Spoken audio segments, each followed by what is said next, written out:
여러분, 절대 이것만은 모르고 넘어가지 마세요.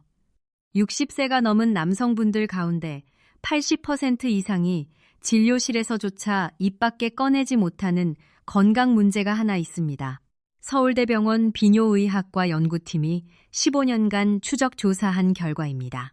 이 문제를 올바르게 관리하는 분과 모르고 방치하는 분 사이에는 10년 뒤 삶의 질에서 엄청난 격차가 벌어집니다. 그런데 더 놀라운 사실이 있습니다. 이 격차를 만드는 것은 비싼 약도 아니고 특별한 시술도 아닙니다. 오늘 알려드릴 방법은 돈 한 푼 들지 않습니다. 집에서 혼자 바로 시작하실 수 있습니다. 우리 세대 남성분들이라면 누구나 해당될 수 있는 이야기입니다. 오늘 영상에서 저는 비뇨의학과 전문의로서 20년이 넘는 임상 경험을 바탕으로 3가지 핵심을 말씀드리겠습니다. 첫째, 60세 이후 남성에게 성 건강 관리가 왜 의학적으로 반드시 필요한지 그 이유입니다. 둘째, 우리 세대 남성분들이 알게 모르게 반복하고 있는 잘못된 습관 3가지입니다. 셋째, 오늘 당장 실천할 수 있는 올바른 방법입니다. 이 3가지를 차근차근 빠짐없이 설명드리겠습니다. 끝까지 함께 해주시면 오늘부터 바로 달라지실 수 있습니다. 자, 시작합니다. 여러분, 먼저 한 가지 중요한 사실을 말씀드려야 합니다. 성건강은 전체 건강의 거울입니다. 이것은 단순한 비유가 아닙니다. 대한비뇨의학회 자료에 따르면 60대 이후 남성에서 성기능 저하는 심혈관 질환, 당뇨, 전립선 이상, 우울증과 깊은 연관이 있습니다. 쉽게 말씀드리면 성 건강에 문제가 생기기 시작할 때 우리 몸의 다른 곳에서도 동시에 경고등이 켜지고 있다는 뜻입니다. 집안의 보일러를 떠올려 보세요. 보일러 한 곳에서 물이 새기 시작하면 그것은 배관 전체가 낡아가고 있다는 신호입니다. 한 곳만 고치면 될 문제가 아니라 배관 전체를 점검해야 합니다. 우리 몸도 마찬가지입니다. 우리 세대는 어려운 시절을 이겨내며 강하게 살아왔습니다. 하지만 그만큼 우리 몸도 오래 사용해왔다는 뜻이기도 합니다. 그런데 여기서 정말 중요한 점이 있습니다. 이것은 피할 수 없는 운명이 아닙니다. 하버드 의과대학 비뇨의학과 연구팀이 발표한 자료에 따르면 규칙적인 성건강 관리를 실천하는 남성 그룹은 그렇지 않은 그룹에 비해 전립선 건강 지표가 평균 40% 좋았습니다. 올바른 방법으로 관리하면 60세 이후에도 70세 이후에도 충분히 건강하고 활기 있는 삶이 가능하다는 뜻입니다. 그리고 한 가지 더 분명하게 말씀드리겠습니다. 규칙적이고 올바른 방식으로 이루어지는 자위 행위는 남성 건강에 매우 긍정적인 영향을 줍니다. 이것은 의학적 사실입니다. 성기로 향하는 혈액순환을 꾸준히 유지시켜주고 전립선 건강을 돕고 스트레스 호르몬 수치를 낮추며 수면의 질까지 높여줍니다. 유럽 비뇨의학회지에 발표된 연구에서 규칙적인 사정이 전립선암 위험을 최대 33% 낮추는 것과 연관이 있다는 결과가 나왔습니다. 이것은 부끄러운 이야기가 아닙니다. 여러분의 건강을 지키는 이야기입니다. 자, 지금까지 성건강이 왜 전체 건강의 거울인지 말씀드렸습니다. 이제 본격적으로 우리 세대 남성분들이 모르고 반복하는 잘못된 습관 3가지를 하나씩 짚어보겠습니다. 첫 번째 습관부터 시작합니다. 아마 많은 분들이 모르고 계실 겁니다. 첫 번째 잘못된 습관은 너무 서두르는 것입니다. 서울대병원 비뇨의학과 연구팀의 조사에 따르면 60대 이상 남성 10명 중 7명이 성건강행위, 시식분 이하로 시간을 사용한다고 답했습니다. 문제는 그 이유입니다. 시간이 없어서가 아닙니다. 이 나이에 이런 것을 한다는 어색함 때문에 혹은 빨리 끝내야 한다는 막연한 압박감 때문입니다. 대구에 사시는 65세의 강민석 씨가 진료실에 오셨을 때 이렇게 말씀하셨습니다. 선생님, 저는 그냥 빨리 끝내고 싶어요. 5분이면 충분합니다. 제가 여쭤봤습니다. 왜 그렇게 서두르시나요? 그분의 대답은 이랬습니다. 뭔가 어색하고 이 나이에 이런 걸 하는 게 스스로 창피하게 느껴져서요. 여러분, 이 말씀이 와 닿으십니까? 혹시 여러분도 비슷한 경험이 있으시지 않습니까? 저는 이런 분들을 진료실에서 정말 많이 만나왔습니다. 그리고 이 서두름이 우리 몸 안에서 어떤 결과를 만들어내는지 정확히 알고 있습니다. 우리 몸의 신경계는 크게 두 가지로 나뉩니다. 긴장과 활동을 담당하는 교감신경계, 그리고 이완과 회복을 담당하는 부교감신경계입니다. 이것을 자동차에 비유해 드리겠습니다. 교감신경은 엑셀이고 부교감신경은 브레이크입니다. 성적 흥분과 만족스러운 반응이 제대로 일어나려면 브레이크, 즉 부교감신경이 충분히 작동해야 합니다. 몸이 진심으로 편안한 상태여야 한다는 뜻입니다. 그런데 서두르면 어떤 일이 벌어질까요? 엑셀만 밟는 것과 같습니다. 교감신경이 끊임없이 긴장 상태에 머물게 됩니다. 혈관은 수축되고 심장은 불필요하게 빠르게 뛰며 호흡은 얕아집니다. 몸이 이 순간을 편안한 이완이 아니라 위기 상황으로 받아들이는 것입니다. 그 결과 제대로 된 반응이 일어나지 않습니다. 만족감은 표면에만 머물고 뇌는 이 순간을 쾌감이 아닌 불안과 연결하기 시작합니다. 시간이 흐를수록 이 패턴은 점점 더 단단하게 굳어집니다. 그리고 결국에는 혼자서도 함께해도 제대로 반응하지 않는 몸이 되어버립니다. 연세대학교 세브란스 병원 비뇨의학과 연구 결과에 따르면 성건강행위 시 만성적으로 긴장 상태를 유지하는 남성 그룹은 그렇지 않은 그룹에 비해 전립선 비대증 진행 속도가 1.8배 빨랐습니다. 서두름이 단순히 만족감의 문제가 아니라 실제 전립선 건강에까지 영향을 미친다는 뜻입니다. 그렇다면 어떻게 해야 할까요? 다행히 방법은 아주 단순합니다. 그리고 돈 한 푼 들지 않습니다. 세 가지만 기억하세요. 첫째, 시간을 충분히 허락하세요. 최소 10분에서 15분 이상입니다. 처음에는 이 시간이 무척 길게 느껴지실 겁니다. 하지만 이것이 몸에게 필요한 최소한의 시간입니다. 집안의 오래된 수도관을 생각해 보세요. 오랫동안 쓰지 않은 수도관에서 처음 물을 틀면 녹물이 나옵니다. 잠시 기다리면 맑은 물이 흐릅니다. 우리 몸도 마찬가지입니다. 충분한 시간이 있어야 제대로 된 반응이 시작됩니다. 둘째, 복식 호흡을 하세요. 배로 숨을 쉬는 방법입니다. 코로 천천히 4초 동안 들이마시고 입으로 천천히 6초 동안 내쉽니다. 이 호흡을 5회에서 10회 반복하는 것만으로도 부교감 신경이 활성화됩니다. 혈관이 확장되고 몸 전체가 이완 상태로 접어듭니다. 복식 호흡이 부교감 신경을 자극한다는 것은 수십 년 전부터 의학계에서 확인된 사실입니다. 셋째, 조용하고 방해받지 않는 환경을 만드세요. 핸드폰은 무음으로 두시고 문을 잠그시고 가족들이 외출한 시간을 활용하세요. 방해받을 수 있다는 걱정 자체가 교감신경을 자극해서 이완을 방해합니다. 준비된 환경이 절반의 성공입니다. 강민석 씨는 한 달 뒤 다시 진료실을 찾아오셨습니다. 표정이 완전히 달라져 있었습니다. 선생님, 처음에는 10분이 너무 길게 느껴졌는데 이제는 오히려 그 시간이 기다려집니다. 기능도 훨씬 좋아졌고 잠도 깊어졌습니다. 천천히 하는 것, 그것이 가장 강력한 방법입니다. 자, 첫 번째 잘못된 습관을 알아봤습니다. 서두르면 교감신경이 과활성화되어 몸이 제대로 반응하지 못한다는 것 기억하시죠? 이제 두 번째 습관으로 넘어가겠습니다. 이 두 번째는 우리 세대 남성분들 사이에서 정말 광범위하게 퍼져 있는 문제입니다. 두 번째 잘못된 습관은 너무 강하게 압박하는 것입니다. 여러분, 나이가 들면서 감각이 서서히 둔해진다는 것을 느끼고 계시지 않습니까? 이것은 매우 자연스러운 현상입니다. 신경 말단의 반응 속도가 젊을 때보다 느려지고 수용체의 민감도가 변합니다. 이때 많은 분들이 본능적으로 반응합니다. 감각이 줄었으니 더 세게, 더 거칠게 자극해야 느껴진다고 생각하는 것입니다. 하지만 이것은 완전히 잘못된 접근입니다. 오히려 역효과를 가져옵니다. 왜 그런지 설명드리겠습니다. 성기는 해면체 혈관과 섬세한 신경다발, 그리고 부드러운 결합 조직으로 이루어져 있습니다. 이것을 오래된 수도관에 비유해 드리겠습니다. 수도관이 오래될수록 내부가 약해집니다.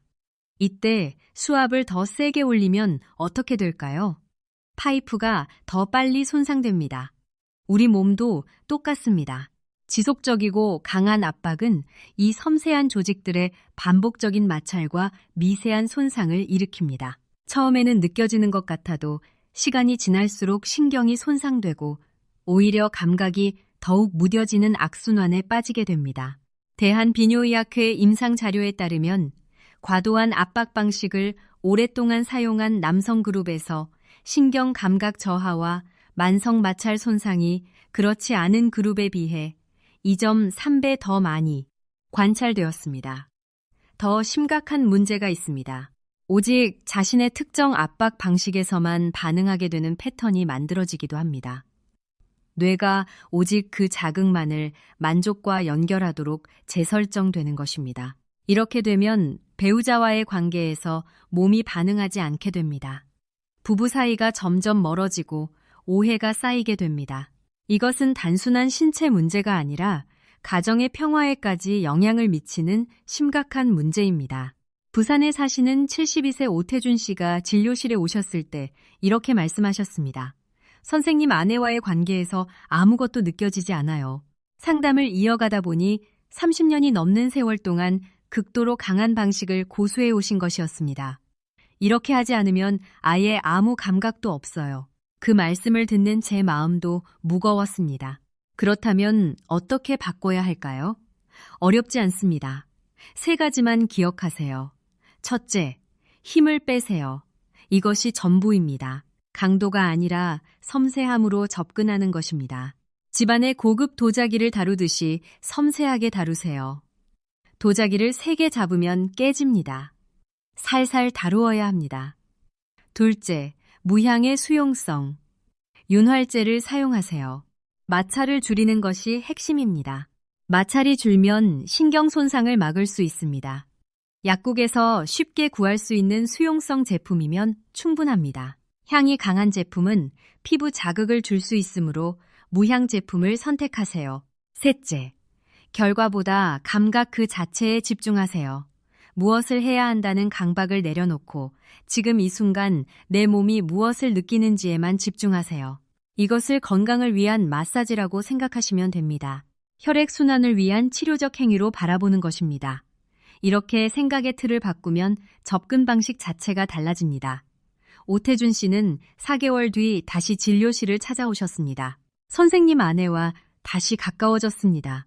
정말 감사합니다. 그 표정이 지금도 제 마음속에 선명하게 남아 있습니다. 인내심을 가지면 몸은 반드시 반응합니다. 더 섬세한 감각과 더 깊은 만족감으로 돌아옵니다. 자, 2번째 습관도 알아봤습니다. 강하게 압박하면 오히려 감각이 더 무뎌지는 악순환에 빠진다는 것 기억하시죠? 이제 3번째 습관으로 넘어가겠습니다. 이 3번째는 많은 분들이 전혀 예상하지 못하시는 부분입니다. 3번째 잘못된 습관은 자신의 감정을 철저히 외면하는 것입니다. 이것은 어떻게 하느냐의 문제가 아닙니다. 이것에 대해 내 안에서 어떻게 느끼느냐의 문제입니다. 여러분, 혹시 성과 관련된 행위를 할 때마다 이런 생각이 드신 적 있으시지 않습니까? 이 나이에 이런 것을 한다는 게 창피하다. 혹은 이것은 잘못된 것 아닌가. 나이가 들어서도 이런 욕구가 있다는 것이 이상한 것 아닌가. 저의 20년 넘는 진료 경험에 따르면 60대 이상 남성분들의 80% 이상이 이런 감정을 한 번 이상 경험하십니다. 이 감정은 어디서 왔을까요? 어린 시절 자위가 나쁜 것이라는 말을 들으셨을 수 있습니다. 우리 세대는 그런 이야기를 많이 들으며 자랐습니다. 문화적으로, 종교적으로 이것이 잘못된 일이라는 인식이 깊이 뿌리내려 있는 경우가 많습니다. 거기에 나이가 들면서 변해가는 몸에 대한 불편함과 수치심이 더해집니다. 우리 세대는 평생 가족을 위해, 자식을 위해 밥심으로 일하며 자기 자신을 돌볼 겨를이 없었습니다. 우리가 젊었을 때는 이런 이야기를 나눌 곳도 없었습니다. 그런 세대가 자기 몸의 즐거움을 돌본다는 것 자체가 어색하게 느껴지는 것입니다. 전주에 사시는 68세 정하영 씨가 진료실에 오셨을 때 의자에 앉자마자 이렇게 말씀하셨습니다. 선생님, 이런 이야기를 꺼내는 게 너무 창피합니다. 제 나이에 이런 걸 말씀드린다니요. 저는 그분의 눈을 바라보며 말씀드렸습니다. 환자분, 제 진료실을 찾아오시는 분들 대부분이 처음에는 똑같이 말씀하십니다. 이것은 전혀 창피한 일이 아닙니다. 하지만 이 감정의 무게는 단순한 마음의 문제에서 끝나지 않습니다. 의학적으로 수치심과 죄책감은 우리 몸 깊숙이 자리를 잡습니다. 구체적으로 3가지가 일어납니다. 첫째, 골반저 근육이라는 하체 깊은 곳의 근육들이 만성적으로 수축됩니다. 이 근육이 경직되면 성기능에도 영향을 주지만 동시에 전립선 주변 혈류를 방해합니다. 둘째, 수치심을 느낄 때 우리는 무의식적으로 호흡을 얕게 합니다. 얕은 호흡은 산소 공급을 줄이고 몸 전체를 긴장 상태로 유지시킵니다. 셋째, 해소되지 않은 부정적 감정이 신경계 전체를 경계 상태에 놓이게 합니다. 흥분 반응을 방해하고 진정한 만족감으로 가는 길을 가로막습니다. 삼성서울병원 정신건강의학과와 비뇨의학과 공동연구팀의 발표에 따르면 성에 대한 만성적인 죄책감이나 수치심을 경험하는 남성 그룹은 그렇지 않은 그룹에 비해 발기부전 발생률이 2.7배 높았습니다. 감정이 몸에 미치는 영향은 결코 작지 않습니다.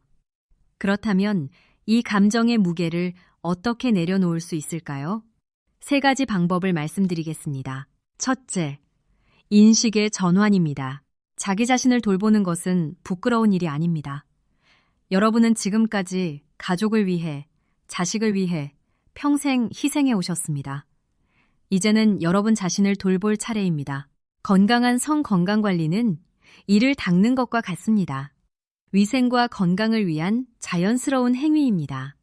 둘째, 자기 자신에게 자비로움을 허락하세요. 여러분은 망가진 것이 아닙니다. 삶의 새로운 단계 위에 서 계신 것입니다. 이 단계는 더 깊은 자기 이해와 더 따뜻한 돌봄을 필요로 합니다. 압박 없이 판단 없이 천천히 자기 자신과 다시 이어지는 연습을 하세요. 셋째, 필요하다면 전문가와 이야기를 나누세요. 혼자 감당하기 어려운 감정이 있을 때 의사나 상담사와 대화를 나누는 것은 매우 현명한 선택입니다. 부끄러운 일이 아닙니다. 오히려 자기 자신을 귀하게 여기는 용기 있는 행동입니다. 정하영 씨는 6개월 뒤 다시 오셨습니다. 선생님 처음으로 죄책감 없이 제 몸과 편안하게 함께 있어 봤습니다. 그 한마디에 저도 가슴이 뭉클했습니다. 이분의 표정, 이분의 목소리, 그 변화가 제가 이 일을 계속하는 이유입니다.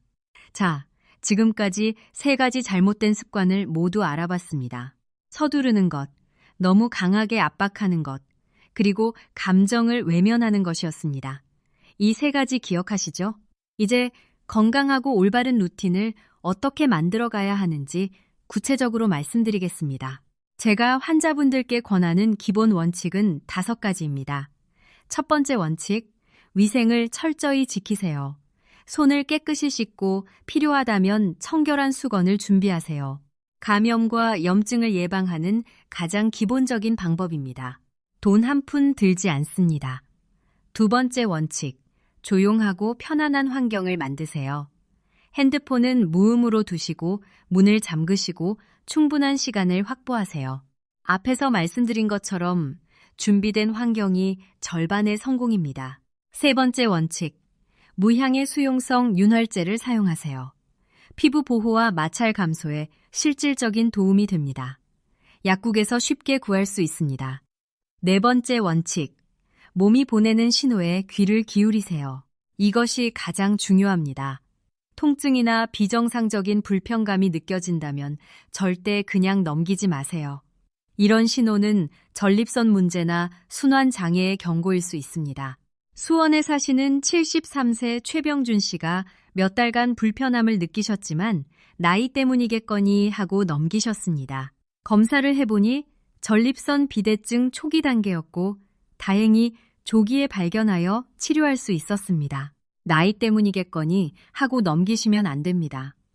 5번째 원칙, 규칙성을 유지하세요. 매일이 아니어도 됩니다. 개인에 따라 주 1회에서 주 3회 정도가 적절합니다. 불규칙하게 오랫동안 하지 않다가 갑자기 하는 것보다 일정한 주기를 유지하는 것이 중요합니다. 자, 5가지 원칙을 말씀드렸습니다. 이제 오늘 이야기와 직접 연관이 있는 전립선 건강에 대해 좀 더 자세히 알아보겠습니다. 이 부분은 우리 세대 남성분들이라면 반드시 알고 계셔야 합니다. 전립선은 방광 아래에 있는 호두 크기의 작은 기관입니다. 이 기관은 나이가 들면서 자연스럽게 변화합니다. 50대가 넘으면 전립선이 커지기 시작하고 이것이 전립선 비대증으로 이어질 수 있습니다. 대한비뇨의학회 자료에 따르면 60대 남성의 약 60%가 전립선 비대증 소견을 보입니다. 70대에서는 70% 이상으로 올라갑니다. 10명 중 6명에서 7명이라는 뜻입니다. 여러분, 혹시 이런 증상 있으시지 않습니까? 소변이 자주 마렵다. 밤에 소변이 마려워 잠을 깬다. 소변 줄기가 예전보다 약해졌다. 다 본 것 같은데 시원하지 않다. 이 중에 하나라도 해당되시면 반드시 비뇨의학과 검진을 받으세요. 일찍 발견할수록 치료가 훨씬 수월합니다. 전립선 건강을 위해 오늘부터 실천할 수 있는 방법도 알려드리겠습니다. 첫째, 규칙적인 걷기 운동입니다. 하루 30분 빠르게 걷기만으로도 전립선 건강에 큰 도움이 됩니다. 연구에 따르면 규칙적으로 걷는 남성 그룹은 전립선 비대증 증상이 25% 적게 나타났습니다. 특별한 장비도 비용도 필요 없습니다. 운동화 한 켤 내면 충분합니다. 둘째, 수분 섭취를 조절하세요. 물을 충분히 드시되 저녁 6시 이후에는 수분 섭취를 줄이세요. 밤에 소변이 마려워 잠을 깨는 것을 줄일 수 있습니다. 하루에 종이컵으로 6잔에서 8잔 정도가 적당합니다. 커피와 술은 소변을 자주 마렵게 하므로 과도한 섭취는 피하세요. 셋째, 토마토를 드세요. 토마토에 들어있는 라이코펜이라는 성분은 전립선 건강에 도움이 된다는 연구가 여러 건 있습니다. 특히 익힌 토마토에서 이 성분이 더 잘 흡수됩니다. 매일 식사 때 토마토 반찬 하나를 추가하는 것만으로도 도움이 됩니다. 넷째, 골반저 근육 운동입니다. 케겔 운동이라고도 합니다. 소변을 참을 때 사용하는 근육을 의도적으로 수축하고 이완하는 운동입니다. 구체적인 방법은 이렇습니다. 소변을 참을 때처럼 아랫배에 힘을 주어 5초 동안 조이고 5초 동안 풀어줍니다. 이것을 10회 반복하고 하루에 3번 실시합니다. 앉아서도 누워서도 서서도 할 수 있습니다. 삼성서울병원 비뇨의학과 연구 결과에 따르면 케겔 운동을 12주 이상 꾸준히 실시한 그룹에서 전립선 증상이 평균 35% 감소했습니다. 여러분, 마지막으로 중요한 질문을 하나 드리겠습니다. 마지막으로 비뇨의학과 검진을 받으신 게 언제이십니까? 1년 전이십니까? 3년 전이십니까? 혹시 한 번도 받으신 적이 없으십니까?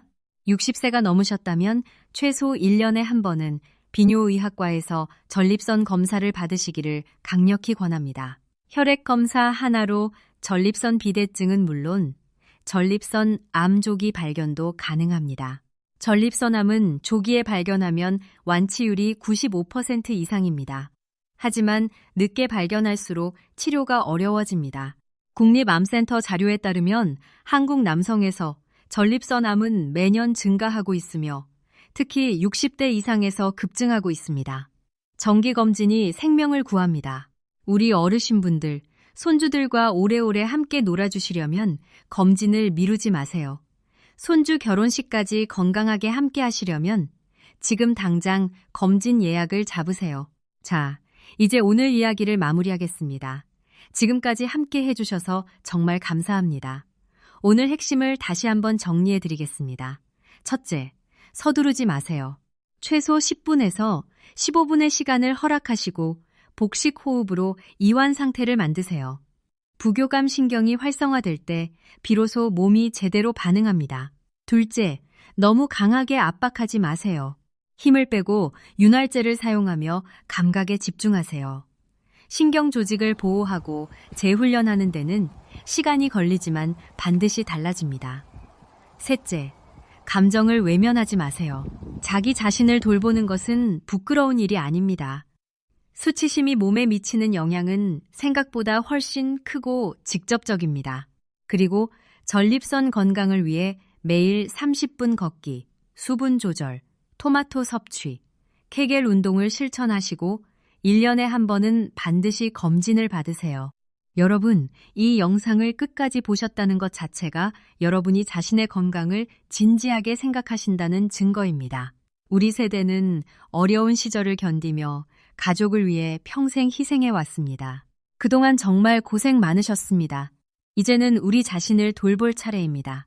60세에도, 70세에도, 80세에도 건강하고 활기 있는 삶은 가능합니다. 그리고 그것은 여러분이 마땅히 누려야 할 권리입니다. 아직 늦지 않았습니다. 오늘이 바로 시작점입니다. 오늘 내용이 도움이 되셨다면 주변의 소중한 분들께도 알려주세요. 부모님께, 형제분들께, 친구분들께 이런 정보가 필요한 분들이 정말 많습니다. 도움이 되셨다면 좋아요와 구독 부탁드립니다. 여러분의 구독이 더 많은 분들께 건강 정보가 전달될 수 있도록 도와줍니다. 궁금한 점이 있으시면 댓글로 남겨주세요. 여러분의 건강을 진심으로 응원합니다. 건강한 하루 되시길 바랍니다.